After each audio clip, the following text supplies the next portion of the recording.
हिंदी में यूपीएससी की तैयारी से संबंधित प्रोग्राम्स को देखने के लिए सब्सक्राइब करें स्टडी IQ-IAS हिंदी। आप सभी का पुनः स्वागत है स्टडी IQ-IAS के हिंदी यूट्यूब प्लेटफॉर्म पर। मेरा नाम है अभिषेक कुमार। जरा एक टॉपिक के बारे में हम डिस्कस करने के लिए यहां पर एकत्र हुए हैं कि यूपीएससी जैसे एग्जाम में कहा जाता है कि हिंदी माध्यम के छात्रों का चयन कम होता है। क्या ये सुनी सुनाई बात है या फिर इस बात के पीछे वाकई में कोई सच्चाई है? इसके बारे में यदि डिस्कशन करें तो जब आप यह क्वेश्चन लेकर मार्केट में निकलेंगे तो अक्सर आपको इतने ज्ञानवान लोगों से आपका सामना होगा कि आपको यह भरोसा हो जाएगा कि हाँ, वाकई में यूपीएससी की प्रिपरेशन करना बहुत ज्यादा कठिन है और हिंदी माध्यम के छात्र के लिए यह बेहद ही टफ है और हिंदी माध्यम के छात्र के लिए यह पेपर बना ही नहीं है। यानी कि क्या हिंदी माध्यम का होना, भारत जो कि हिंदी भाषी राष्ट्र है, यहां पर हिंदी भाषा को सपोर्ट करना और हिंदी भाषा में यूपीएससी जैसा एग्जाम देकर एक आईएएस आईपीएस जैसी बहुत ही ज्यादा रिस्पेक्टिव पोस्ट को ग्रहण करना क्या इम्पॉसिबल है? यह बात एक मिथ के समान लगती है मुझे। कारण यह है कि मैंने स्वयं यूपीएससी हिंदी माध्यम से दिया हुआ है और ऐसा नहीं है कि मैंने यूपीएससी क्लियर नहीं किया, इवन मैंने मेंस तक दिया हुआ है। फिर यह बात क्यों आजकल के जहन में आ रही है और क्यों मार्केट लेवल पर यह बात उछल कर आती है कि भाई हिंदी माध्यम के छात्रों का चयन लगातार कम हो रहा है? चर्चा करेंगे आज के इस वीडियो में। पूरा वीडियो इसी बात पर आधारित है और मेरे अनुसार जो 2-3 फैक्ट निकल के आते हैं, जो इसके 2-3 रीजन हैं, उसके बारे में बेसिकली हम डिस्कस करेंगे। डिस्कशन से पहले मैं आपको बता दूं कि हिंदी माध्यम के छात्रों के लिए ही स्टडी IQ-IAS हिंदी ने अपने प्लेटफॉर्म पर P2I बैचेस लॉन्च किए हैं, जो कि बेसिकली प्रिलिमिनरी एग्जाम से लेकर इंटरव्यू तक की तैयारी कराने वाली ये बैचेस हैं। इनका नाम है प्रतिज्ञा प्लस बैच और यदि आप इन बैचेस का पार्ट बनते हैं तो मैं गारंटी देता हूं कि हिंदी माध्यम के सभी छात्रों के लिए ये सुपर बैच होने वाले हैं। अर्थात यहां आपको याद रखना होगा कि यदि आपकी भाषा हिंदी है तो वह आपकी कमजोरी नहीं है, वह आपकी पावर है और अपनी पावर को कैसे और ज्यादा इनहेंस करना है यह आपसे अच्छा और कोई नहीं जानता और इसके लिए आवश्यक होता है एक गाइडेंस और यह गाइडेंस आपको मिलेगा प्रतिज्ञा प्लस बैचेस में। याद रखिएगा कि इस प्लस का भी एक मतलब होता है। हिंदी भाषा में मैं अदर लैंग्वेजेस की यहां पर बात नहीं करूंगा या फिर मैं ये नहीं बोलूंगा कि अदर लैंग्वेजेस की कोई वैल्यू नहीं होती है, परंतु हाँ, मैं ये अवश्य बोलूंगा कि हिंदी की बहुत अधिक वैल्यू होती है और हिंदी सभी भाषाओं की जननी कहा जाता है, ये आपको अवश्य पता होगा और वाकई में ये जननी है भी। और किस प्रकार से एक हिंदी माध्यम का यूपीएससी एस्पिरेंट यूपीएससी को क्लियर कर सकता है, बस वो अपने में थोड़ा सा सुधार कर ले, उसके बारे में हम डिस्कस करेंगे। और यही बात मैं इन प्रतिज्ञा प्लस बैचेस में, इवन मैं जब अपने पेड बैचेस लेता हूं तो उनमें यह बात मैं बार बार बोलता हूं और यही रीजन कई बार बताता हूं, है ना, जिसके कारण कई स्टूडेंट का सुधार भी हुआ है, कई स्टूडेंट ने इसको इंप्रूव भी किया है, जो कि बहुत अच्छी बात है और इंप्रूव करना भी चाहिए और आशा करता हूं कि आप भी इसको इंप्रूव करेंगे। सबसे पहले यदि हम देखें तो याद रखें कि ये P2I बैच है, अर्थात प्रिलिमिनरी एग्जाम से लेकर इंटरव्यू तक की तैयारी कराने वाली ये बैचेस हैं। यदि आप इनमें एनरोल होना चाहते हैं तो याद रखिएगा, नाम आपको याद रखना है प्रतिज्ञा प्लस बैच। यहां पर जो बैच प्रारंभ हो रहा है ये अमृत उपाध्याय सर की गाइडेंस में ये बैचेस प्रारंभ हो रहे हैं, अर्थात पॉलिटी क्लास से ये बैचेस प्रारंभ होंगे, जिनकी डेट है 10 सितंबर। यदि आप इन बैचेस से जुड़ना चाहते हैं और यदि आप मेंटोरशिप मेरी लेना चाहते हैं तो यहां पर आप AKB लाइव कोड के साथ इन बैचेस का पार्ट बन सकते हैं ओनली 24,999 रुपीज में। इससे भी इंपॉर्टेंट एक और बात कि जब आप प्री क्वालिफाई करेंगे, जो भी आपका टारगेटेड यूपीएससी का एग्जाम है, यदि आप प्री क्वालिफाई करेंगे तो आपकी पूरी की पूरी फी रिफंड कर दी जाएगी। अर्थात मैंने यहां पर प्राइस बताया जरूर है, परंतु याद रखें कि बस आपको डेडिकेशन के साथ पढ़ना है, प्री क्वालिफाई करना है और पूरी की पूरी फीस रिफंड ले लेना है। इतना ही नहीं, साथ में आपकी 1 ईयर की वैलिडिटी भी एक्सपेंड कर दी जाएगी। अर्थात यदि आप ये एग्जाम क्वालिफाई करते हैं तो इस कंडीशन में अब 1 ईयर की वैलिडिटी एक्सपेंड करने के साथ यहां पर MRP प्रोग्राम के लिए आपको मेंस की तैयारी करने के लिए दिल्ली बुला लिया जाएगा और जब आपका मेंस का प्रिपरेशन हो रहा होगा तो इसी के साथ साथ आपकी writing practice, answer writing practice, answer किस प्रकार लिखना है, कितनी स्पीड होनी चाहिए, कितने इनहेंस तरीके से आपको एक ही क्वेश्चन का आंसर देना है, उसमें क्या क्या वैल्यू एडिशन करना है, ये सभी कुछ इसमें एड ऑन रहेगा। मेंटरशिप प्रोवाइड करी जाएगी, गाइडेंस मिलेगा, उन फैकल्टी का गाइडेंस जो कि कभी ना कभी यूपीएससी में अपेयर हुए हैं और कहीं ना कहीं उनका भी सपना एक आईएएस आईपीएस एस्पिरेंट बनना था, और कई फैकल्टी ऐसे हैं जो कि अपनी जॉब को छोड़कर यहां पर बैठे हुए हैं, उनके गाइडेंस में आपको तैयारी करने का मौका मिलेगा। और सबसे इंपॉर्टेंट बात यह कि जब आपका एमआर मेंस आने वाला होगा, अर्थात इसकी डेट आ जाएगी, उसके पश्चात यहां पर SIM प्रोग्राम एप्लीकेबल होगा, अर्थात success in mains programme. Success का वो हर डायमेंशन, मेंस का हर वो डायमेंशन जो कि इंपॉर्टेंट होता है, यहां पर आपको कवर अप कराया जाएगा। और यदि आप क्लियर करते हैं मेंस, तो फिर IGP प्रोग्राम भी यहां पर एप्लीकेबल होगा, अर्थात इंटरव्यू गाइडेंस प्रोग्राम के लिए स्टडी IQ IAS हिंदी आपको फ्री ऑफ कॉस्ट तैयारी कराएगा। इतना कुछ, और साथ में इतना ही नहीं, एक और बात मैं बताना भूल गया कि जब आपकी क्लासेस लगेंगी, जैसे कि आज जो डेट है ना, यहां पर आपकी क्लास मान लीजिए आज 7 सितंबर है, तो 7 सितंबर को आपकी पॉलिटी की क्लास मान लीजिए लगी, है ना। जैसे ही पॉलिटी क्लास एंड हुई तो ये 1 हफ्ते तक लगेगी। अब जो अपकमिंग संडे है, इस संडे को आपका टेस्ट होगा, इसको कहा जाएगा वीकली टेस्ट। और यदि इस वीकली टेस्ट में आप अच्छा परफॉर्म करते हैं और फर्स्ट रैंक हासिल करते हैं तो आप वीकली 11,000 रुपए तक का प्राइज जीत सकते हैं। अब कई लोग कहेंगे भाई कि ये 11,000 रुपए का प्राइज क्यों, तो मैं आपको बता दूं बच्चे कि एक्चुअल में ये एक मोटिवेशन की तरह आपके लिए बिहेव करेगा। जब यहां पर आपको अमाउंट भी मिल रहा है पढ़ने के बदले, मुझे तो ये बहुत खुशी होती थी कि भाई मुझे पढ़ने के बदले यदि पैसा मिल जाए, तो आपको जब ये अमाउंट मिलेगा तो ये एक प्रकार से आपके मोटिवेशन की तरह भी बिहेव करेगा। तो यहां पर ये सब कुछ मिलेगा आपको। यदि आप इन बैचेस से ज्वाइन होना चाहते हैं तो याद रखिएगा बच्चे कि 10 सितंबर से पहले आप इन बैचेस से जुड़ सकते हैं। कारण ये है कि फिर आप लेट होने लगेंगे। AKB लाइव कोड का यूज करें और मात्र 25,000 रुपए में, उससे भी 1 रुपए कम है भाई, 24,999 रुपए में आप इन बैचेस का पार्ट बने। यहां पर अब मैं अपना टॉपिक स्टार्ट करता हूं कि भाई यदि हम सबसे पहले हिंदी माध्यम के छात्रों की बात करें तो हम सबसे पहले तो यह भूल जाते हैं कि आप बताइए आपके आसपास जितने भी एस्पिरेंट हैं उनमें से कितने हिंदी माध्यम के हैं। अर्थात कहने का मतलब यह कि यदि मान लो यूपीएससी में 10 लाख स्टूडेंट या फिर 10 लाख एस्पिरेंट अपेयर कर रहे हैं, तो इन 10 लाख में से आप हिंदी माध्यम का रेशो निकालिए, और हिंदी माध्यम का रेशो कितना निकल कर आता है इसको आप जरा जांचिए। अब मैं रेशो नहीं बताऊंगा, परंतु आप स्वयं एनालिसिस करें कि इन 10 लाख में से कितने % यूपीएससी एस्पिरेंट हिंदी माध्यम के हैं, और हिंदी माध्यम के वो यानी कि जो फॉर्म भर रहे हैं, और फॉर्म भर ही नहीं रहे हैं, फॉर्म फिल करने के बाद एग्जाम देने के लिए भी जा रहे हैं, तो यह परसेंटेज बहुत कम निकल कर आएगा। यानी कि जब हिंदी माध्यम के छात्र ही कम अपेयर हो रहे हैं तो आप कैसे कह सकते हैं, हाउ इज दैट पॉसिबल कि हिंदी माध्यम के छात्रों का यूपीएससी प्री भी क्वालिफाई नहीं हो पा रहा है या फिर यूपीएससी में चयन नहीं हो पा रहा है। भाई पहले तो ये अपेयरिंग पावर पढ़ाइए, है ना। आप अपेयर तो होइए, और अपेयर होने के लिए ही ये बैचेस लॉन्च किए गए हैं। अब आप यदि मन में यह सोचकर बैठे हैं कि मैं हिंदी माध्यम का छात्र हूं और मेरा चयन नहीं हो सकता है, कारण यह है कि पूरे वातावरण में, पूरे वायुमंडल में यह भ्रांति फैला दी गई है कि हिंदी माध्यम के छात्रों का चयन नहीं होता है या फिर कम होता है, कोई फायदा नहीं है।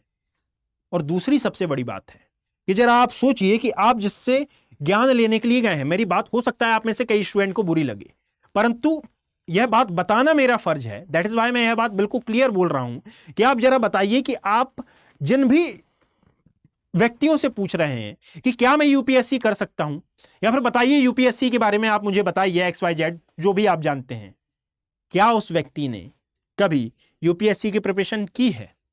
यदि हां तो आप सही राह पर हैं, और यदि ना तो हाउ इज दैट पॉसिबल कि वो आपको यूपीएससी के बारे में बता पाएंगे?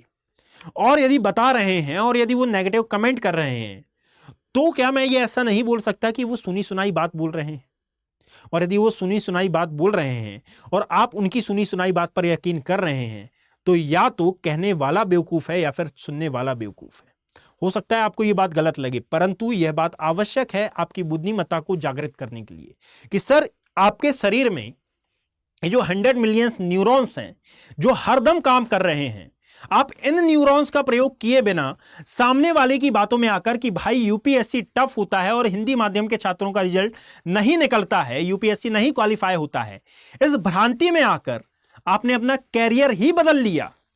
अर्थात यूपीएससी शायद आपके लिए नहीं बना था, या तो यूपीएससी आपके लिए नहीं बना था, और ऐसा बिल्कुल नहीं है कि यूपीएससी आपके लिए नहीं बना था, शायद आप यूपीएससी के लिए नहीं बने थे, अर्थात यूपीएससी ने आपको अपने मार्ग से हटा लिया। हम करियर को चूज नहीं करते हैं, कैरियर हमको चूज करता है। और यहां पर यही बात है कि भाई जब 10 लाख लोग अपेयर हुए तो इसमें आप हिंदी माध्यम का रेशो तो निकालिए। जब यह रेशो ही कम है तो यहां पर रिजल्ट में यह रेशो कैसे बढ़ सकता है? तो याद रखिए कि जो हमको भ्रांति बताई जाती है कि हिंदी माध्यम के छात्रों का रिजल्ट कम हो रहा है, यह एक प्रकार का डर भरा जाता है हिंदी माध्यम के छात्रों में। और यह डर निकलता है जब आप किसी ऐसे इंस्टीट्यूट को ज्वाइन करें जो वाकई में हिंदी माध्यम के छात्रों को सपोर्ट कर रहा है, वाकई में आपकी कमियों को उजागर कर रहा है। और यदि कमियों को उजागर करने वाला इंस्टीट्यूट वाकई में मिल जाता है तो यह अक्सर पसंद नहीं आता है स्टूडेंट को, अक्सर पसंद नहीं आते हैं वो फैकल्टी जो कि आपकी कमियों को बता दें। परंतु यदि कमियों को बताने वाले को आपने मित्र बना लिया है तो यह बहुत अच्छी बात होती है। दूसरा रीजन इसमें सबसे बड़ा है कि भाई लैंग्वेज। यदि आप लिख रहे हैं, यदि आप पढ़ा रहे हैं, पढ़ाने को तो चलो कुछ भी, यानी लैंग्वेज सामान्य लैंग्वेज में, परंतु जब आप लैंग्वेज अपनी प्रयोग करें तो एक आईएएस एस्पिरेंट जैसी ये लैंग्वेज होनी चाहिए ना, या फिर यूपीएससी एस्पिरेंट जैसी ये लैंग्वेज होनी चाहिए। ठीक है, मैं ये नहीं बोल रहा कि घर में जाएं और घर में अपने माता पिता छोटे भाई बहनों से बिल्कुल शुद्ध हिंदी, फॉरवर्ड हिंदी में बात करने लगे, परंतु इवन जब आप क्लास में हैं और जब आप नोट्स मेकिंग कर रहे हैं तो जो आपकी भाषा है, जो आपके बोलने का तरीका है, जो बोलने का लहजा है, यह एक यूपीएससी एस्पिरेंट जैसा तो होना चाहिए। और इसी में इनबिल्ट आता है कि भाई आपकी राइटिंग, आप अपनी राइटिंग पर कितना ध्यान दे रहे हैं। मैं जब पेड क्लास लेता हूं तो यहां पर आधे से अधिक स्टूडेंट जो कि जिनको मैं 2 या 3 महीने से पढ़ा रहा हूं, वो बोलते हैं स्पीड कम करिए सर। भाई स्पीड कम करिए, ये 3 महीने का आपको टाइम हो गया है, एमआरपी प्रोग्राम में आप हैं और एमआरपी प्रोग्राम में होने के बावजूद आप बोल रहे हैं कि स्पीड कम करें। How is that possible? आप आंसर राइटिंग कैसे कर पाएंगे? बल्कि यहां पर मैं 2 चीजों पर फोकस कर रहा हूं। राइटिंग प्रैक्टिस का मतलब है स्पीड प्लस आपकी राइटिंग की सुंदरता। अर्थात सुंदरता का मतलब यह नहीं है कि आप सजा कर लिखें, अपितु सुंदरता का मतलब यह है कि आप साफ लिखें। अर्थात आपकी राइटिंग सभी के पल्ले पड़नी चाहिए, सभी के समझ में आनी चाहिए। लैंग्वेज यदि आप देखेंगे तो लैंग्वेज किसी भी प्रकार का बैरियर नहीं है आपके सक्सेस में, परंतु हां, बैरियर वहां तक नहीं है जहां तक आप इसको बैरियर नहीं बनने देते हैं। जहां आपने अपनी लैंग्वेज को डेवलप करने का प्रयास भी नहीं किया, इसको उत्कृष्ट बनाने का प्रयास भी नहीं किया, हाउ इज दैट पॉसिबल कि भाई ये डेवलप हो जाएगी? ये कैसे संभव ही कैसे है? याद रखें, जहां पर आवश्यकता है वहां पर आप अच्छे से अच्छे, शुद्ध से शुद्ध उच्चारण का प्रयोग करें। कारण यह है कि हमारे सामने जब कोई, अब मैं एक लैंग्वेज का एग्जाम्पल लेता हूं, इंग्लिश बोलने वाले व्यक्ति को अक्सर समझा जाता है कि यह वेल एजुकेटेड पर्सन है, यह बहुत ही ज्यादा पढ़ा लिखा व्यक्ति है। परंतु क्या हिंदी माध्यम में होना और हिंदी माध्यम के शुद्ध उच्चारण में बोलना यह पढ़े लिखे होने की निशानी नहीं है? हमने अपनी ये मेंटेलिटी बना ली है कि जब तक हम इंग्लिश लैंग्वेज में बात नहीं करेंगे हम पढ़े लिखे नहीं लगेंगे। याद रखिएगा, आप उतने ही पढ़े लिखे लगेंगे यदि आप शुद्ध हिंदी में बातचीत करते हैं। तो जो वार्ता होती है, ये वार्ता आपके पहनावे से ज्यादा इंपैक्ट डालती है। कहा जाता है ये जुबान जब तक इंसान की नहीं खुली, जब तक उसके पढ़े लिखे होने का, जब तक उसके वेल एजुकेटेड होने का पता नहीं चलेगा।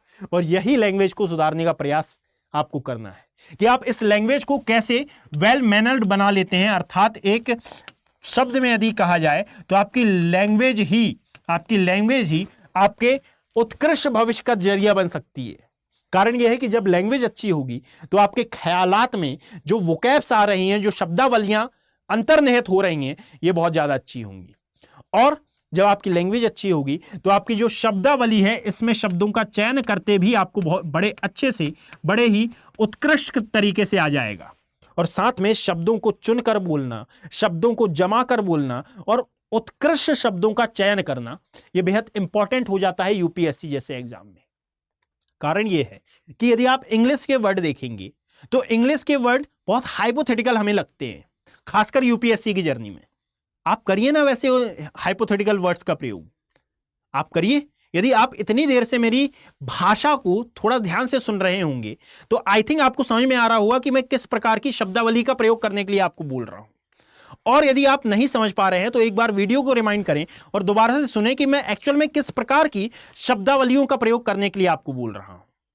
और जो आपकी राइटिंग है, इसकी स्पीड के साथ साथ इसकी सुंदरता, इसकी संरचना, इसकी व्यवस्थापिका किस प्रकार की है, जरा इस पर भी आपको कंसंट्रेट करना है। एकाग्रचित मन से सोचें कि क्या ये तीनों ही पॉइंट्स पर हमने कभी कार्य किया है, और यदि इन तीनों में से एक भी पॉइंट्स पर हमने कार्य किया है तो क्या वो इंप्रूवमेंट हुआ है, और यदि इंप्रूवमेंट हुआ है तो इसका इंप्रूवमेंट, इसका असर आपको अपने आप में स्वयं ही देखने के लिए मिलेगा।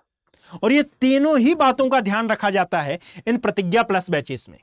ये तीन वो रीजन है जो कि मैंने चुने हैं, जो कि बहुत ही ज्यादा कॉमन रीजन है, तो मैंने सोचा कि मैं आपके साथ साझा करूं। इसके अलावा और भी बहुत सारे रीजन हैं जो कि हिंदी माध्यम के छात्रों में पाए जाते हैं, जिनमें से सबसे बड़ा रीजन है कि सर क्या इतना पढ़ना पड़ेगा, यानी कि अब यह सबसे गंदा रीजन है। अब हो सकता है कि इसके बाद आप या तो वीडियो स्किप कर दें या फिर मुझे कमेंट बॉक्स में आप अपशब्द बोलकर चले जाएं, परंतु हिंदी माध्यम के छात्र आलसी होते हैं। अर्थात यदि इनको कहा जाए कि सर यह 200 पेज की बुक है, आप इस 200 पेज की बुक को खत्म कर दीजिए, या फिर यह 200 पेज की बुक है, आप इसको पढ़कर इसके नोट्स मेकिंग कर लीजिए, तो सबसे पहला क्वेश्चन आएगा, अरे यार 200 पेज, ये कुछ शॉर्ट नहीं हो सकता है क्या? ये कम करो ना इसको, इसलिए शॉर्ट नोट्स नहीं है क्या आपके पास? शॉर्ट नोट्स दे दो भाई। कहा कि ठीक है, शॉर्ट नोट्स दे दिए। अब हमने शॉर्ट नोट दिए तो मैं आपको एक होमवर्क देता हूं कि ये जो शॉर्ट नोट है इसको अपनी वोकैब में आप लिख के ले आओ, यानी कि जो मैं बोर्ड वर्क करता हूं इस बोर्ड वर्क को मैं क्लास में दे देता हूं, इसको बोलता हूं कि आप इसको लॉन्ग नोट्स के फॉर्म में ले आइए, तो वह भी नहीं हो पाएगा। कारण क्या है? इसमें भी मेहनत लगेगी, 100 मिलियन न्यूरॉन्स का प्रयोग करना पड़ेगा। तो याद रखें बच्चे कि यूपीएससी जैसा एग्जाम मांगता है मेहनत, मांगता है डेडिकेशन, मांगता है मोटिवेशन। आपको हर समय मोटिवेट रहना पड़ेगा, हर समय आपको कुछ ना कुछ नया सीखना पड़ेगा, हर समय पढ़ने की ललक होनी चाहिए। आपके दिमाग में यह होना चाहिए कि आज मैंने पढ़ा नहीं है, हाउ इज दैट पॉसिबल कि मेरा यूपीएससी एग्जाम कैसे निकलेगा, आज मैं कुछ सीखे बिना सो गया।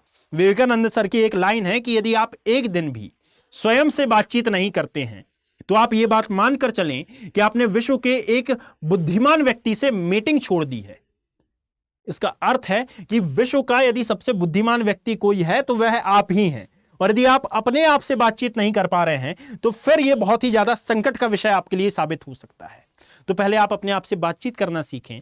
आप यह सीखें कि भाई मैंने यूपीएससी को चयनित क्यों किया है, और यदि चयन कर लिया है और मैंने प्रतिज्ञा प्लस बैचेस ज्वाइन कर लिए हैं तो अब मुझे करना है, मैं आया हूं, मैं करके जाऊंगा।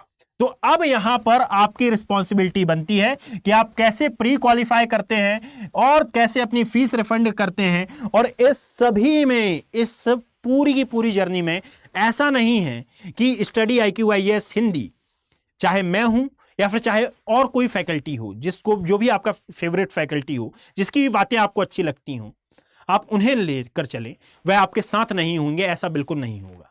हर दम जब तक आप इंटरव्यू तक को क्रैक कर लबासना में अपनी ट्रेनिंग पर नहीं चले जाते, जब तक स्टडी IQ IAS हिंदी आपके साथ खड़ा हुआ है और हर पथ पर आपका मार्गदर्शक बनकर खड़ा है, चाहे वो मेंटोर हो, चाहे वो हमारी टीम का कोई भी मेंबर हो, और इवन फैकल्टी तो आपके साथ खड़े ही है। याद रखिएगा कि 10 सितंबर डेट है और शाम को 6 बजे से आपकी लाइव क्लासेस प्रारंभ होंगी पॉलिटी सब्जेक्ट के साथ। यदि जुड़ना चाहते हैं तो आप AKB लाइव कोड का यूज कर सकते हैं। और जब भी आप इन बैचेस में ज्वाइन होंगे तो याद रखिएगा ये 3 टर्म आपको लाइफ टाइम याद रखना है, और ये चौथे टर्म को अपने माइंड से बाहर निकाल देना है। अर्थात यहां पर ये मेरे से नहीं हो पाएगा, इस थॉट को ही बाहर निकाल दीजिए। 8 घंटे पढ़ना कोई बड़ी बात नहीं है। यदि आप सीरियस एस्पिरेंट हैं, 8 घंटे पढ़ना कोई बड़ी बात नहीं है, यदि आप जॉब वॉब नहीं करते हैं तो। क्लियर? तो यदि आप बैच का पार्ट बनना चाहते हैं तो प्रतिज्ञा प्लस से बैच से जुड़ने के लिए AKB लाइव कोड का यूज करें, और मिलते हैं 10 सितंबर शाम को 6 बजे। Thank you. हिंदी में यूपीएससी की तैयारी से संबंधित प्रोग्राम्स को देखने के लिए सब्सक्राइब करें स्टडी IQ IAS हिंदी।